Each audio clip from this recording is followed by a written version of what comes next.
This is problem 1662. It's on page 735. A 4-meter uniform beam of mass 200 kilograms is lowered from a considerable height by means of 2 cables unwinding from overhead cranes.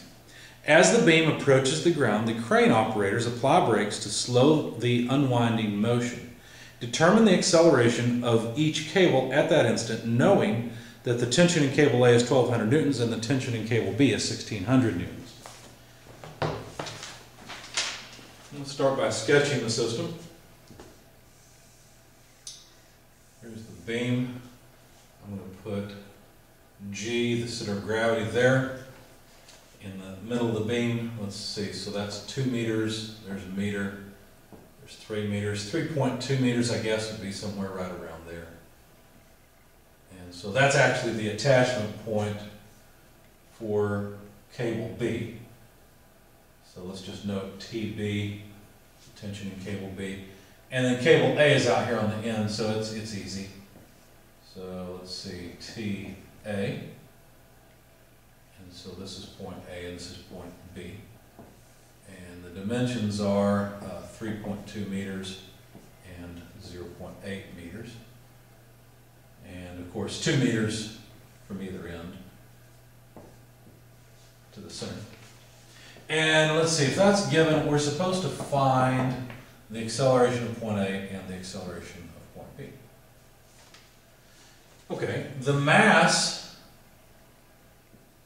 was given as 200 kilograms, and if we approximate this beam as a long, slender rod, then the moment of inertia, the mass moment of inertia, is going to be about a 12th mass length squared. I'm saying approximate here because I know it's not exactly a long, slender rod, but this should be close.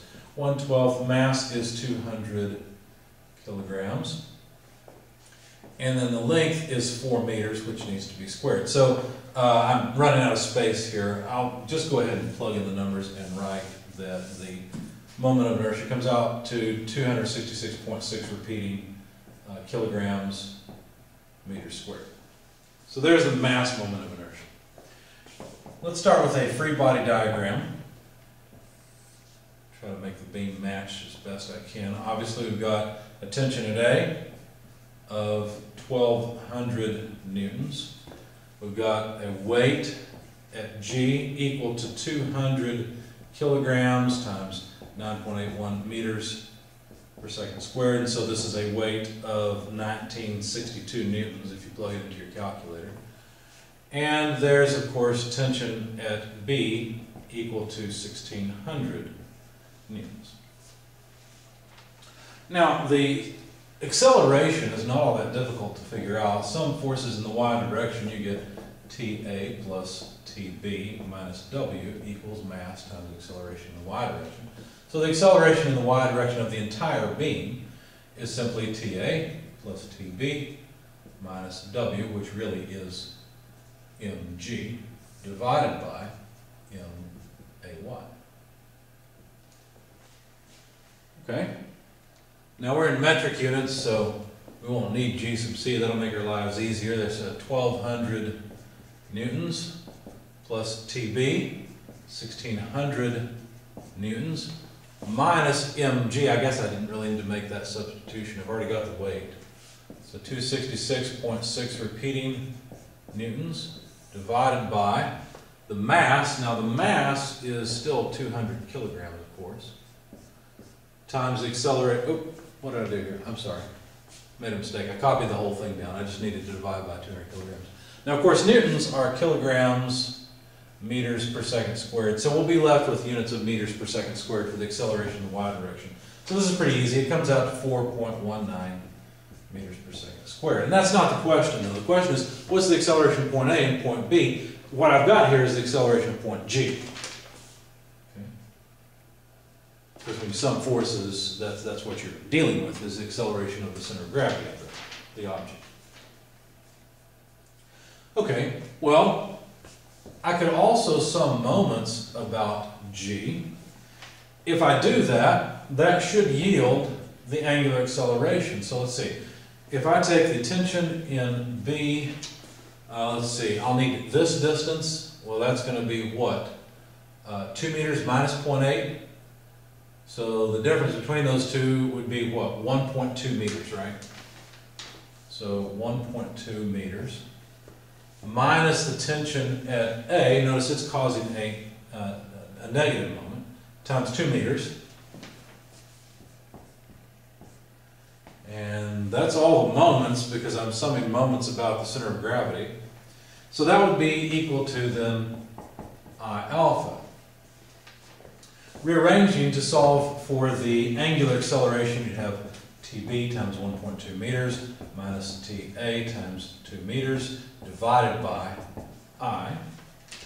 And so this would be 1,600 newtons times 1.2 meters minus TA, which is 1,200 newtons multiplied by 2 meters divided by, I guess I didn't need that if I didn't use it on the first time, divided by A, which is, or I, which is, you know what, I messed up.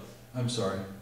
I was copying my notes and didn't pay enough attention. I was supposed to plug in the weight here. You won't get this number if you plug in, I accidentally plugged in the moment of inertia. This should be 1962. And I did that correctly. Yes, so you'll get 4.19. Sorry, I messed up. Just recognized that when I realized I needed to plug in the moment of inertia, and I'd already tried to use that number. Anyway, so here we go for the mass moment of inertia. And let's see, one of the meters will cancel. Newtons, of course, are kilograms meters per second squared. And so the kilograms will cancel, and the last meter will cancel. So we'll have 1 over second squared, which would be radians per second squared. So this comes out to a negative 1.8 radians per second squared. All that really means, the negative sign just means that the acceleration is in the negative direction. So it's clockwise rotation. So why did I want this? Or I'm sorry, clockwise angular acceleration.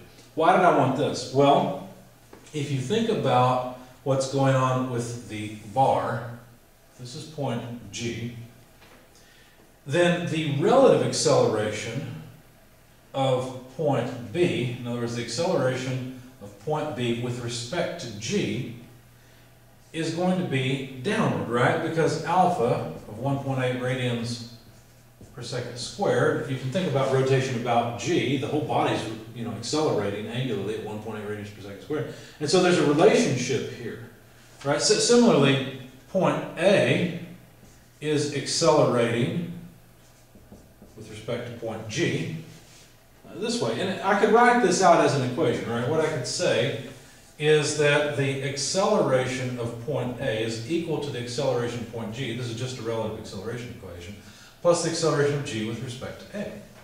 Right, so if I know the acceleration of G, if I add on the relative acceleration of A with respect to G, and I'm sorry, which one did I write? I wrote this backwards, I'm sorry. This should be A with respect to G. If I add on the relative acceleration, I'll get the total acceleration of point A. Now, I know that the acceleration of point G is actually upward. That's the 4.19 meters per second squared. So let's see. And you can see that, of course. You know it's, intuitively, you know it's accelerating upward because, look, we got 2,800 newtons pulling up versus only about 2,000 newtons pulling down. So you notice that it's accelerating upward. So AG is a positive 4.19. Before I plug in numbers, let me do this. So let me leave AG alone for a second. What is the relative acceleration? Well, it's just going to be proportional to this distance, right? So it's going to be alpha times this distance. So it's going to be plus alpha RA with respect to G. Notice that the relative acceleration is pointed upwards. That's why I've got a positive sign here. Really, this is a cross product, and that's where the signs come from, but for our purposes, this is fine. So AG is 4.19 meters per second squared plus alpha. Now notice I'm going to plug in a positive alpha, even though really it's negative, because again, I've already taken care of the sign by realizing that the relative acceleration of A is upward with respect to G. So I know I need to add to it. The acceleration of A is going to be higher than the acceleration of G. So 1.8 radians per second squared, and then this distance is just 2 meters. So if you plug all that into your calculator, you'll find that the acceleration of point A is 7.79 meters per second squared. And that's one of the answers they wanted us to find. A similar line of reasoning will give you the acceleration of b, it's the acceleration of g, plus the relative acceleration of b with respect to g. But here we have to be careful. The acceleration of b with respect to g is actually downward. So this is going to end up being, let me put it over here so I have enough space, acceleration of g minus alpha r b with respect to g. Okay. Again, I'm going to plug in a positive number for alpha because I know I want to subtract the relative acceleration of b from the acceleration of g. And so I fully expect the acceleration of point b to be less than the acceleration of g. In fact, it's possible that b could be, in fact, accelerating downward. If we get a negative number here, we'll know that. So 4.19 meters per second squared, again, for the acceleration of g, minus 1.8 meters per second squared. And the distance between g and b is pretty small. Let's see. No, it's not too bad. It's 1.2 meters.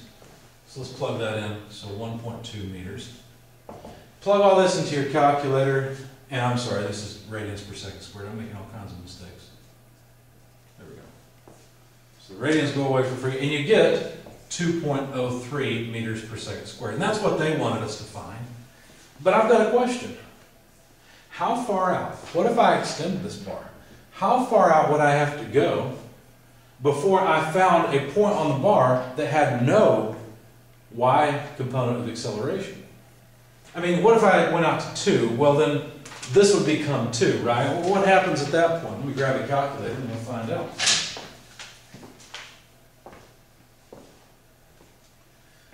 Well, if I go all the way out to 2 meters, then it'd be 2 times 1.8 from 4.19. That would still give me an acceleration of 0.59 meters per second. So this point is still accelerating. Let me draw a diagram of this so you can see it. So we found that the center has an acceleration of 4.19 meters per second squared. We know that point B, which is right here, has an acceleration. Is it point B? Yeah. Has an acceleration of 2.03. And if you actually draw all this to scale, what you'll see is that the tops of these vectors are connected by lines. This one is 7.79 meters per second squared, and this point over here is what I just calculated at 0.59. So if your question is how far out do you actually have to go, you can actually figure that out pretty easily.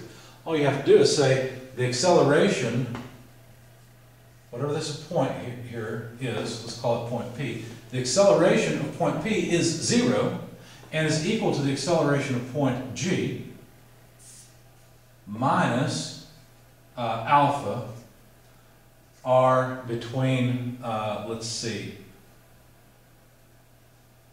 yeah, rp with respect to g. So just the distance between p and g. So we can actually solve for this. Let's see, rp with respect to g, that distance is going to be, well, let's see, we'll move this to the other side. So we'll have negative ag, coming to the other side because the other side is 0, divided by negative alpha. Remember, I'm going to plug in a positive alpha because I've already taken into account the directions. So negative 4.19 meters per second squared divided by negative 1.8 radians per second squared. The second squared go away, the radians go away for free, and I'll get meters. So let's see, 4.19 divided by 1.8 gives us 2.328. Well, really, looks like it's 7 repeating meters. So what that means is, even though the distance from here to here is 2 meters, if I were to go out just a further 0.327 meters, so right about there, 0.327 meters. If I went out that much farther, I would find a point P where the acceleration of point P is 0. Because the whole body is accelerating upward, but it's also angularly accelerating.